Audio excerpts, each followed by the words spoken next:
My husband Larry has a big strawberry patch out in our backyard.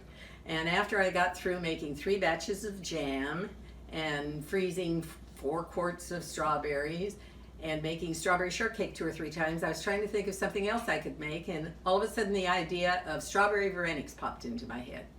So we're going to try it and see how it turns out from one of the recipes in the cookbook. So I have already put 3/4 a cup of sugar into my strawberries, and when they made juice I drained them into the pot. Let's take a look. And I made some cornstarch and liquid to put in with the juice to thicken it. And that's what we'll do now. We'll cook it until it thickens. So does Larry harvest on a daily basis during the season? About every other day usually. And he comes in with over a gallon bucket of strawberries at a time. During the first part of the season we get nice big ones. But then as it gets warmer every day, they ripen sooner, so they're not as big, they're smaller. And they're more fun to try and stem. Larry and I have an understanding. He grows the crop, weeds the crop, picks the crop, and then he brings in gallon buckets of strawberries and lays them down in front of me and says, do something with them. And this year's been harder because I usually give them to friends. They always appreciate them. But with this quarantine, I didn't know whether the friends would want to have them or whether they would be afraid because they're a soft fruit of having been picked by someone else. Plus, we just don't see them to give them to them. We have an older couple down the street that Larry goes and visits. And I know you're looking at me and saying, older couple? But they're about 10, 15 years older than us. They're in their 90s. And he goes down to visit them once in a while. And he takes strawberries to them. I'm using a recipe out of our chapter cookbook. And in this recipe, the lady who wrote it uses both cornstarch for thickening and what they used to use all the time, bread that's been browned in butter. She uses also, so I'm going to use part of what she uses, put it in here to help sop up the juice. And then she did something that I'd never heard of before, and we're going to see how it works out. She puts an egg in her stuffing. Never heard of that one. Well, I know that you when you put an egg in the lemon meringue pie, you do it by adding a little bit of the mixture to the egg and mixing it in.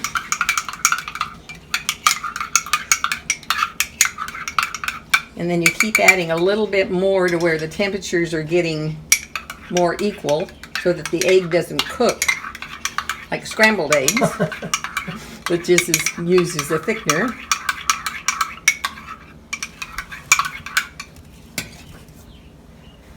And like I said, this is not something I've done, but I can see how it would thicken. And if I'm wanting you to use the recipes in our cookbook, I guess I should try one myself that I hadn't done before. I'm going to do one more, and then I think it'll be about warm enough to put in the main body.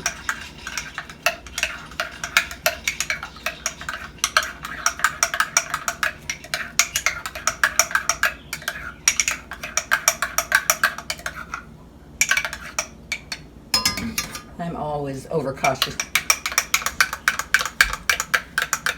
which drives my friend Jim Dice crazy because he likes to jump in the middle and take a risk once in a while. Anyway, we're going to put it in here and hope it doesn't mess up my whole thing. Let's find out. The proof is in the verenek. Anyway, I don't know whether those of you who haven't made them realize, but strawberry vereneks are one of the most difficult to make because they run. And when the juice gets between the edges of the dough, the little pockets you're making comes unsealed. And you may have strawberry water instead of strawberry verenek. Now I'm going to put this thickened juice in with the strawberries. And stir them together like she says to do. Now the only thing she didn't tell me how to do was how to use the egg. So I'm just going by something I've done before. Fold it in with the strawberries.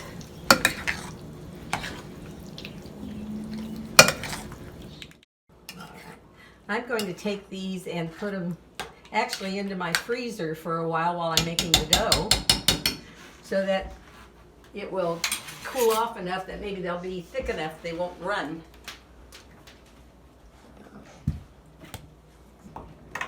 And since hopefully it'll only be there 10 or 15 minutes, it should be all right. All right, the verenek dough has 3 cups of flour.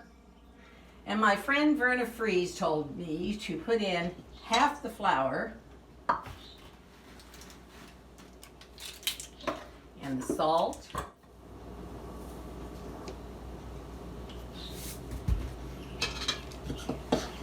and 2 eggs. I'm going to stir the salt in a little bit so it gets distributed.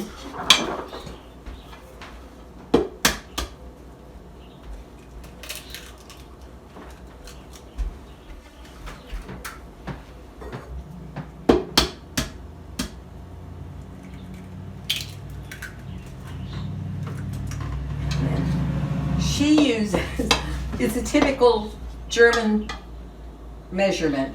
She uses 2 caps of oil in her flour. So here's the 2 caps of oil in her dough. And she wants 3/4 cup of water. Then we're going to mix those in with, mix it together with the electric mixer. You get it mixed better, and then we'll add the rest of the flour. That's a good trick for when you're making bread too. Put all your dry ingredients together and then put in your water or milk or whatever.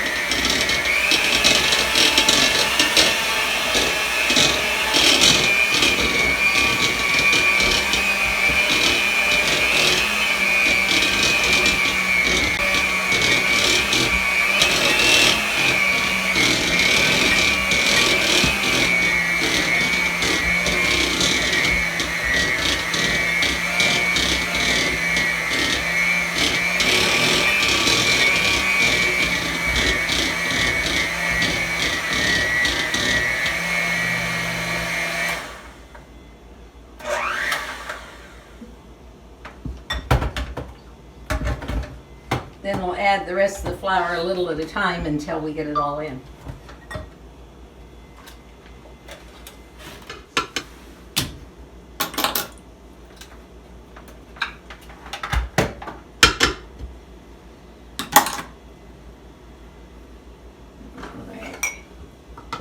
So that gives me the rest of this cup and one more.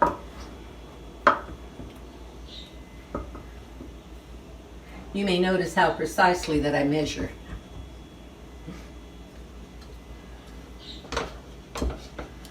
But I would suggest that if you haven't done a lot of baking or cooking, that you measure pretty precisely to start with until you get used to it.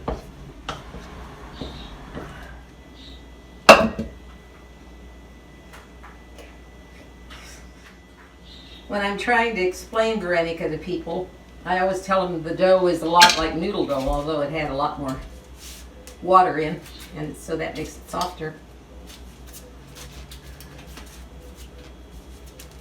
Made coffee cake for the youth group, or had them help us make it one time at the museum, and one of the mothers that was there to help said, well, gee, you don't really knead very hard at all. And I think it's as much repetition as it is strength. Now this I'll probably knead just until it feels like I can separate it and roll it out without too much difficulty. Now I had someone tell me that depending on the size you make the vereneks, that this dough will make 12. So she makes them individually. I'm going to try to do what my mother did and roll it out in a circle and cut it in 4 and fold it like someone told me the other day, like a baby's diaper. So we'll see whether that still works for me after all these years.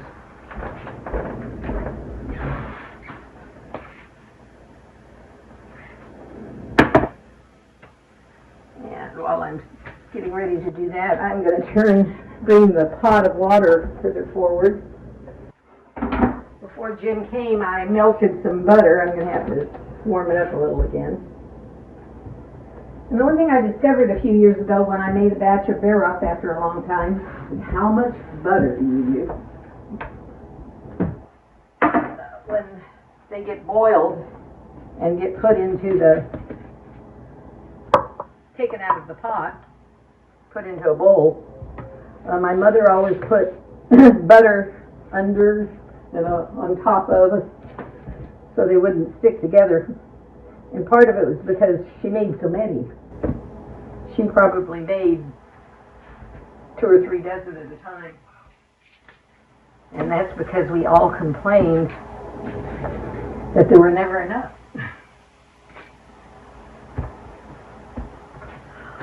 Also, when we get them boiled up, I'm going to serve them the way my family did, which is with half and half in melted butter. Now, I've been told that by one friend that she always served them with sour cream and melted butter. And then another friend, they didn't serve them right out of the boiling water. They fried them and served them with butter. So, whatever your desire is just fine.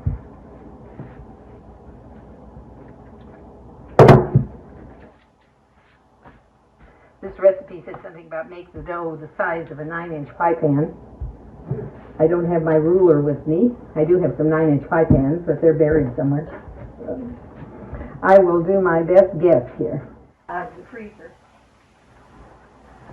The lady who made it.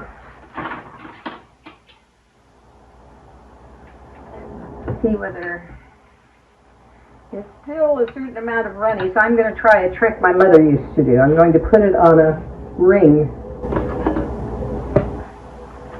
which puts the middle lower,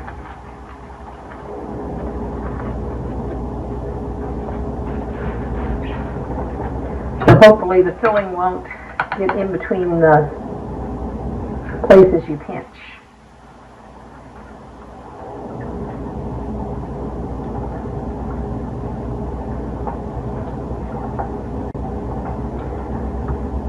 And the trick is to get them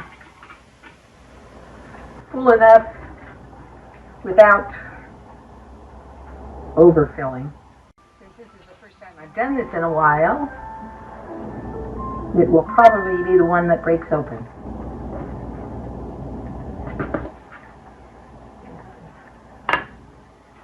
So do you know who your mom learned that trick from? I have no idea, but she was in the company of a lot of German ladies, so I'm sure someone told her it. I don't remember my cousins from Montana mentioning verenika. And there's some dishes that my grandmother in Montana made that nobody here heard about.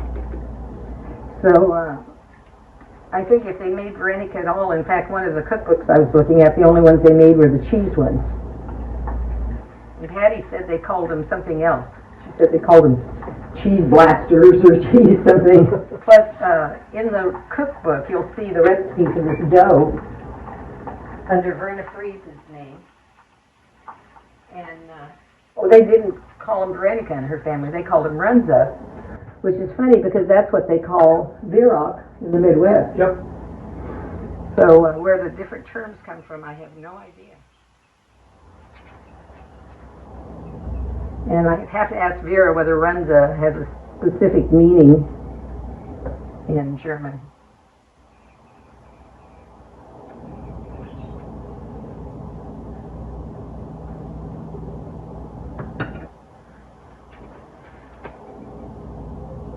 She was telling me that the way we spell vereneks, it doesn't mean anything in German, but when it was spelled B-E-R-O-C-K, it meant something like covered meat.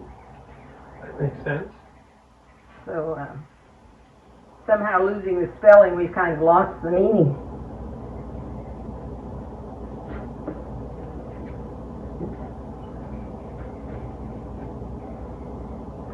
Well, they look good, but the real trial will be when they get thrown in the pan.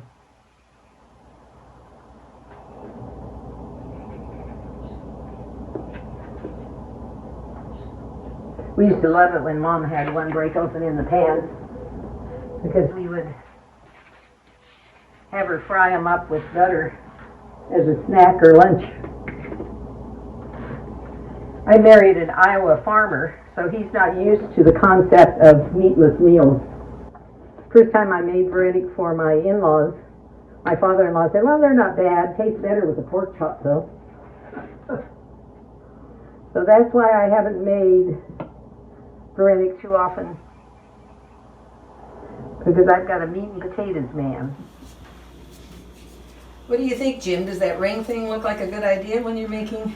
That I'm using that from now on. That's the most difficult part for me, is not having to drain all over and then getting the strawberry soup when I finish cooking them. Yeah, well, we'll see whether whether I pinch good enough when we put them in the pot. Okay, so can we put these 4 in and see how they Yeah, do? is it boiling yet? That's what I was. Let me take a look. Maybe a little. Yeah, just not quite. Not quite. So we can. Well, they look good, but the real trial will be when they get thrown in the pan. Usually at the Spring Fling, I would have had jam there and sold some. Plus, Terry Brown loves the strawberry rhubarb. And so if nobody else buys it, she'll buy it all. She tries to be good and leave some for somebody else. But she watches to see whether it's gone or not. Well, look at this. It's going to come out just about even. Showtime? Showtime, I hope. Got to be boiling good or they might stick to the bottom.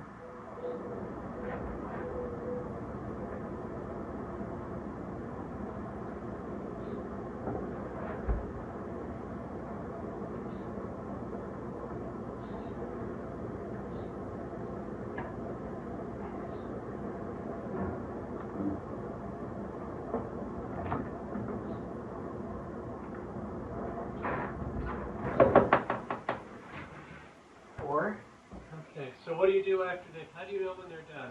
I always thought of it when they rise to the top. This recipe says that it's 3 to 5 minutes. We're going to put butter in here. So far, so good. Come on, ladies.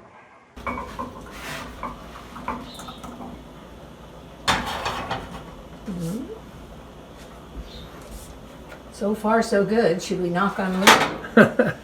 I don't see any pink. There's this one, see where you can see the pink blush through? I'm worried that it might come open. So that's a bad sign. It looks like the dough is thin there, and so it might Doesn't break. take much, does it? So I think I will put it in the last batch.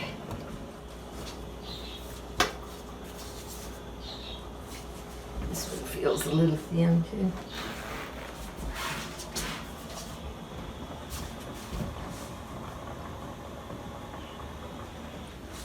Now this one's turned over, it hasn't risen yet.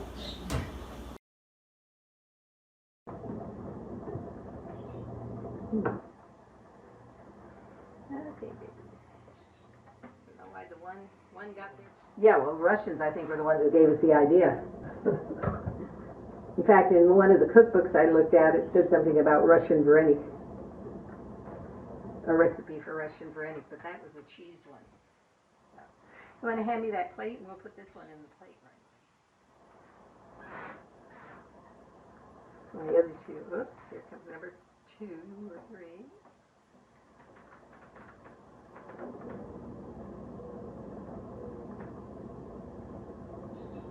Okay. This is the first one I put in, and it was stuck to the bottom. Isn't quite boiling hard enough.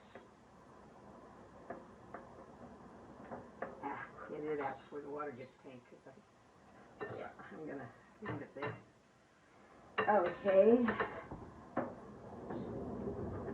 Got a little pink from that one that stuck to the bottom and I had to get rid.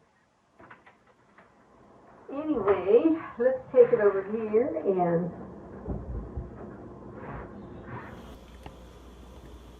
I'll let you put your own butter and cream on.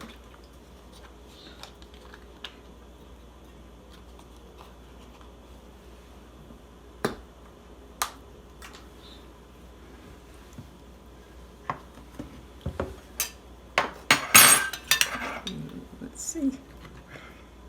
Yes, Velma, the dough is a little sturdy, but that's to hold the verenek. Oh, you nailed it. Oh, those are excellent. They come out all right? Good. Oh, man. Oh, delicious. Mm.